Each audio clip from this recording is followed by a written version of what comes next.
नमस्कार दोस्तों, हम ज्योग्राफी की एक नई श्रृंखला स्टार्ट करने जा रहे हैं जिसमें प्रीवियस ईयर में जो प्रश्न पूछे गए हैं आयोग के द्वारा उसके बारे में इन डेप्थ डिस्कस करेंगे। डेली बेसिस पे हम 10 क्वेश्चन को कवर करने वाले हैं और अच्छे तरीके से कवर करेंगे कि ये क्वेश्चन तो सॉल्व हो ही जाए और भविष्य में इससे संबंधित कोई अन्य प्रश्न भी बनते हैं तो हम उसे भी सॉल्व कर ले जाएंगे। तो हमारा आज जो पहला टॉपिक है हम भारत के भूगोल से स्टार्ट करेंगे, जिसके अंतर्गत हम जनरल इंट्रोडक्शन वाले जो क्वेश्चन है उसके बारे में डिस्कस करने वाले हैं। नाउ हम स्टार्ट करते हैं। हमारा पहला प्रश्न, भारत की अवस्थिति पाई जाती है उत्तरी गोलार्ध में, दक्षिणी गोलार्ध में, उत्तर पूर्वी गोलार्ध में या दक्षिण पूर्वी गोलार्ध में। इसका जो सही आंसर होगा वो आपका उत्तर पूर्वी गोलार्ध हो जाएगा। अब इसको हम समझने का प्रयास करते हैं कि उत्तर पूर्वी गोलार्ध ही क्यों। देखिए, जब आप ग्लोब को देखते हैं, मैप को देखते हैं, तो आपको इस तरीके से मैप दिखता है जिसके अंदर वेरियस कंट्रीज आपको देखने को मिल जाएंगे, कॉन्टिनेंट देखने को मिल जाएंगे। तो भारत की जो अवस्थिति है वो आपको यहाँ पर देखने को मिल रही है। तो हम कैसे निर्धारित किए कि भारत की जो अवस्थिति है वो नॉर्थ ईस्ट के अंतर्गत ही देखने को मिल रही है। ये नॉर्थ ईस्ट में ही क्यों कहा जा रहा है? देखो, जब भी हम किसी मैप को देखना स्टार्ट करते हैं तो सबसे पहले हम दिशाएं निर्धारित करते हैं कि कौन सी दिशा कहां पर है।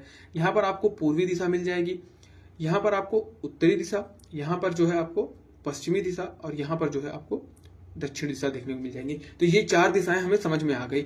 अब इन चार दिशाओं को यदि हम देखते हैं तो उत्तर और पूरब के बीच वाला जो रीजन है इसी में भारत हमारा एग्जिस्ट कर रहा है। दैट्स वाई जो हम इसको कहते हैं हमारा नॉर्थ ईस्ट के अंतर्गत हमारा जो भारत है ग्लोब में वो एग्जिस्ट करता है। ठीक, यहाँ पर एक आपको एडिशनल पॉइंट्स मैं आपको बता दूं।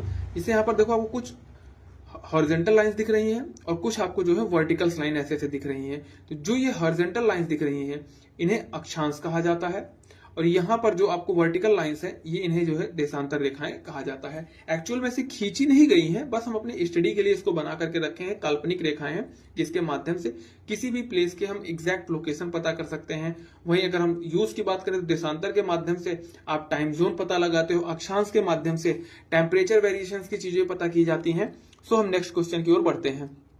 नेक्स्ट क्वेश्चन, भारत की अवस्थिति। अब इसके अंदर अक्षांश और देशांतर की बात कही जा रही है। मैंने अक्षांश देशांतर आपको नेक्स्ट वाले क्वेश्चन के एक्सप्लेनेशन में ही बता दिया था। तो अब डायरेक्ट मैप पे इसके जो है विस्तार की बात करते हैं। देखिए, हमारा प्यारा भारत है, यहां पर हम देखें तो हमारे जो 4 पॉइंट्स हो जाएंगे, एक उत्तर में, एक दक्षिण में, एक पूरब में और एक पश्चिम में। हम देशांतरी विस्तार की बात करते हैं, जो आपकी वर्टिकल लाइंस खींची हुई हैं। तो ये भारत के अंदर कितनी वर्टिकल लाइंस गई हैं और कहां से कहां तक है इसके बारे में डिस्कस किया जा रहा है। तो देशांतरी विस्तार की यदि आप बात करते हैं तो सबसे जो ईस्ट वाला पॉइंट है वो आपका क्या है, 97 डिग्री 25 मिनट ईस्ट, मतलब पूर्वी बिंदु। और वही जो सबसे पश्चिमी बिंदु है भारत का वो 68 डिग्री 7 मिनट पूरब है। तो ये हो गया हमारा देशांतरी विस्तार। वहीं अक्षांशी विस्तार की यदि हम बात करते हैं तो 37 डिग्री 6 मिनट नॉर्थ और 8 डिग्री